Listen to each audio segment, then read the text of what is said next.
Hi everyone, this is Chris from Discover eLearning, and if you ever find yourself working on a mobile project in Articulate Storyline, you may encounter this unexpected behaviour where the user can swipe the background area and move the entire slide, which isn't great if you're planning to build something like a drag and drop sorting exercise, for example.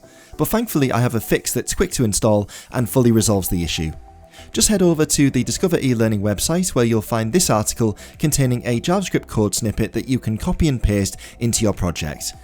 Just add the code snippet to your project by opening the slide master template, and then create an execute JavaScript trigger when the timeline starts on the slide, and paste the code into the JavaScript editor window.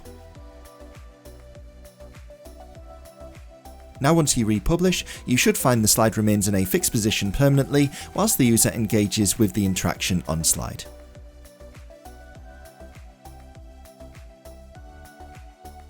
You'll find many more Articulate Storyline tips, tricks and tutorials like this one over on the Discover eLearning website.